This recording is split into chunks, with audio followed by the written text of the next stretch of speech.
Hello, my name's Steve Jordans. Thank you. Thank you for clicking that video link. I'm going to try to do this very efficiently. I am Steve Jordans. I am one of the co-founders of peerScholar, which is an educational technology that your institution is now piloting. And so I'm here to try to encourage you to give it a try. Here's the pitch.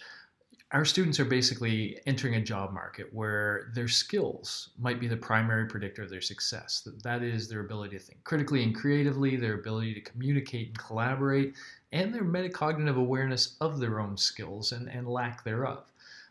Skills, though, are difficult to develop. They only develop through repeated structured practice actually using the skills, preferably within a feedback-rich context. So how can we provide this sort of context to our students? Well, that's what peerScholar is all about. It was designed from the ground up to provide a formal and structured approach to skill development. And again, because your institution is piloting it, you can now give it a try, and I would love to hear your feedback. That's what peerScholar is all about. Just to give you a sense, it supports a three-step process. So the first step is very similar to what you probably already do. You give your students some task, some composition to create, and prompt instructions of how to do it, and they go ahead and they submit it.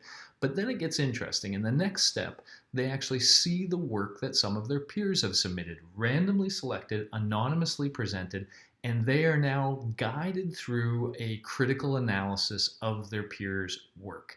And every question you ask can be asked in a way that gives critical thinking, creative thinking, communication skills exercise. So as they answer these questions, they're exercising those skills.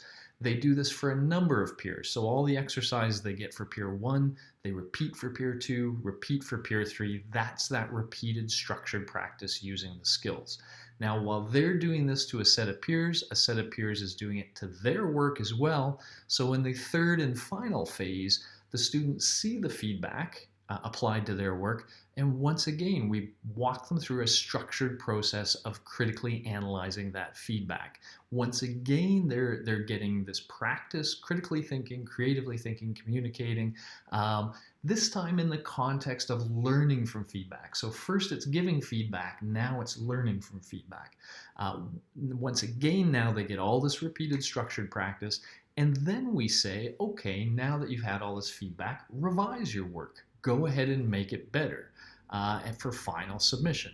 You as the professor would grade that final piece. You may also grade the comments. We would suggest you do. But otherwise, from your perspective, you're assigning a task and you're grading. You're doing very little that's that different. But from the student perspective, they're engaged in this rich critical analysis of work, and they're learning a great deal about their own work as they do so. So their metacognitive awareness is also being expanded.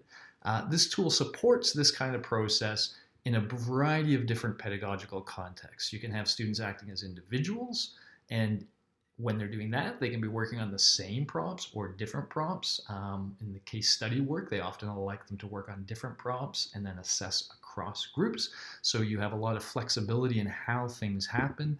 They can also be working as groups, either throughout the whole process, or they can just submit a group project and then work as individuals. And when they act as groups, at the end, they are also asked to anonymously rate the contributions of their fellow group members. And this is important because when students know that's happening, they put more effort into their group work, and the group work works better. And so that's a core part of what we do there. You can also combine live things in the classrooms like presentations or demonstrations with digital assessment and reflection on feedback. So you can combine the digital and the live worlds. So all this to say, it's a very flexible application that has that core process that's been built to develop skills from the ground up. Okay, so I hope you're a little interested. If you are, I know the term is already kind of beginning, but if you would like and you're still interested in using it, this term, please reach out to me. I will happily work with you. It's our goal to make sure your institution kind of has a really good taste of what peerScholar can do for you. And so if I can help that happen, I will. You can also visit vision.peerscholar.com for more detailed information, research, and video demos. Alrighty, thank you very much. Bye-bye.